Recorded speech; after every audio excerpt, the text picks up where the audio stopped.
നായനെ സംബന്ധിച്ചിടത്താണെങ്കിലും ഈ പൂച്ചകളാണെങ്കിലും നമുക്ക് ഗ്രഹനാഥനെ തിരിച്ചറിയാനോ ആ വാത്സല്യം ഐഡൻറ്റിഫൈ ചെയ്യാനോ ഒക്കെയുള്ള വല്ലാത്തൊരു കഴിവുണ്ട് അവർക്ക്.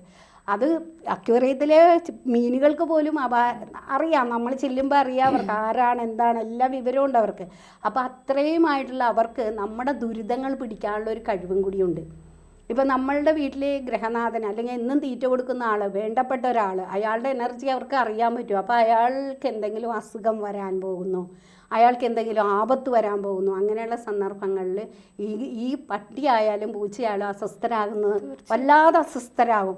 അത് നമുക്ക് മനസ്സിലാവില്ല എന്തിനാണ് ഇവരിങ്ങനെ കാണിക്കുന്നതെന്ന്. അതുപോലെ ചില സമയങ്ങളിൽ ഒരു കുഴപ്പമില്ലാതെ ഓടിക്കളിച്ച പട്ടി പെട്ടെന്ന് മരിക്കും.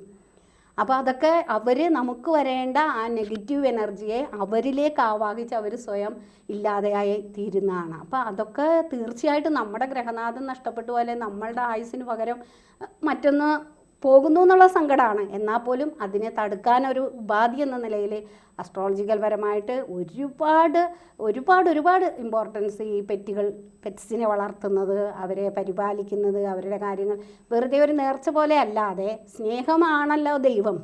അപ്പോൾ നമ്മളവിടെ ട്രാൻസ്ഫർ ചെയ്യുന്നത് സ്നേഹമാണ്. അപ്പോൾ സ്വാഭാവികമായിട്ട് സ്നേഹത്തിലൂടെ നമുക്ക് നമ്മുടെ ജീവിതത്തിൻ്റെ ഉന്നതിയിലേക്ക് എത്താനുള്ള ഒരു പടവും കൂടിയാകും ഈ മൃഗസ്നേഹവും അതുപോലെ പക്ഷിസ്നേഹവും ഒക്കെ.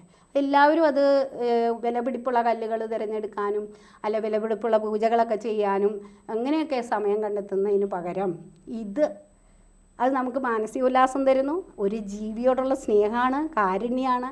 അതിനപ്പുറം നമുക്ക് നമ്മുടെ ഈ കഷ്ടപ്പാടുകളും ദാരിദ്ര്യങ്ങളും മാറാനുള്ള ഒരു വഴിയും കൂടിയാകുമ്പോൾ തീർച്ചയായിട്ടും അത് നമ്മൾ വേണമെന്ന് തന്നെ വെക്കേണ്ട ആവശ്യം തന്നെയാണത്. സമ്പൂർണ്ണ ജാതകം സാധാരണ ജാതകമല്ല, സമ്പൂർണ്ണ ജാതകം 75 പേജുകൾ അടങ്ങുന്ന സമ്പൂർണ്ണ ജാതകം 250 രൂപയ്ക്ക് ഇനി നിങ്ങളുടെ കൈകളിലേക്ക്. അതിനായി നിങ്ങൾ ചെയ്യേണ്ടത് ഇത്രമാത്രം: താഴെ കാണുന്ന നമ്പറിൽ ബന്ധപ്പെടുക.